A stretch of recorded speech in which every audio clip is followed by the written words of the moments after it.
तो आज है द 48 लॉ ऑफ पावर का लॉ नंबर 25। लॉ नंबर 25 कहता है, खुद को नए सोच में ढाले। इसका विचार है, समाज द्वारा लादी हुई भूमिकाओं को स्वीकार न करें, एक नई पहचान बनाकर खुद को नए सोच में ढाले। अपनी एक ऐसी पहचान बनाएं जिसकी तरफ लोगों का ध्यान जाए और वे आपसे कभी ना उबे। दूसरे की बनाई छवि के हिसाब से जाने से बेहतर यह है कि आप अपनी छवि खुद बनाएं। अपने सार्वजनिक कार्यों और मुद्राओं में नाटकीय तरीकों का प्रयोग करें। इससे आपकी शक्ति बढ़ेगी और आपका कद जिंदगी से बड़ा नजर आएगा। ये था विचार। अब आते हैं शक्ति के कुंजी। जिस चरित्र के साथ आप पैदा होते हैं ज़रूरी नहीं कि वह जिंदगी भर बरकरार रहे। जो गुण आपको आनुवंशिक रूप से मिले हैं उनके अलावा माता पिता, मित्र और सहकर्मी आपके व्यक्तित्व को आकार देने में मदद करते हैं। शक्तिशाली व्यक्ति का सबसे मुश्किल काम इस प्रक्रिया की बागडोर थामना है और इस बात से बचना है कि दूसरे लोग अपने मन चाहे सोच में ढालें और इस बात से बचना है कि दूसरे लोग अपने मन चाहे सांचे में ढालें।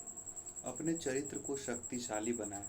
खुद पर उसी तरह काम करें जिस तरह कुम्हार गीली मिट्टी पर करता है। यह जिंदगी का सबसे महान और आनंददायक काम होना चाहिए।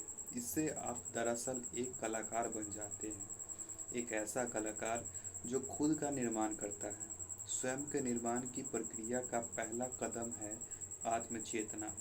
यह जानना कि आप एक अभिनेता हैं और आपको अपने हुलिये तथा भावनाओं का नियंत्रण अपने हाथ में रखना है।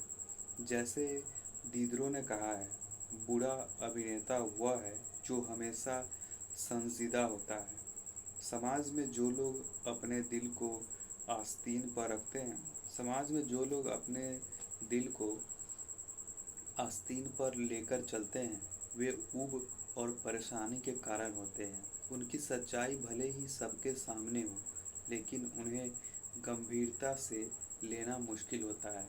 जो लोग जनता में रोते रहते हैं उन्हें कुछ समय के लिए तो सहानुभूति मिल सकती है, लेकिन जल्द ही यह सहानुभूति चिढ़ और आलोचना में बदल जाती है।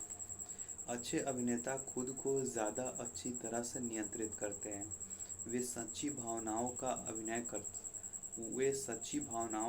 अभिनय कर सकते हैं, इच्छा अनुसार आंसू बहाने और सहानुभूति पूर्ण दिखने का नाटक कर सकते हैं। हालांकि दिल में कोई भावना ही नहीं होती है।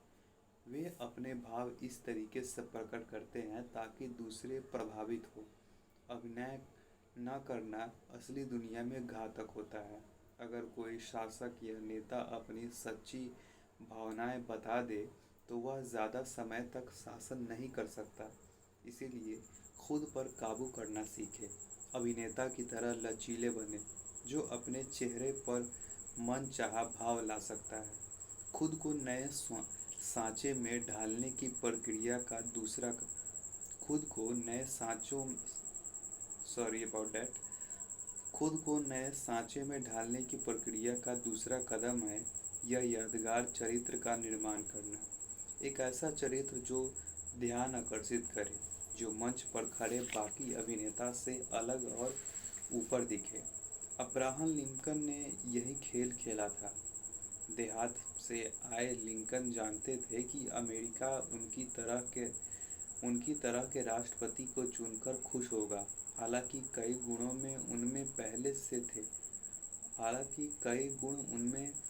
से थे, लेकिन उन्होंने इनका अभिनय करके उन्हें उभारा भी था।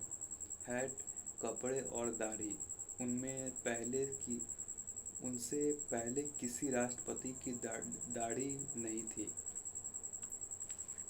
बेसिकली ये है, उनसे पहले किसी राष्ट्रपति की दाढ़ी नहीं थी। बहरहाल अच्छे नाटक में रोचक दिखने या एक पल के अभिनय से ज़्यादा ज़रूरत होती है।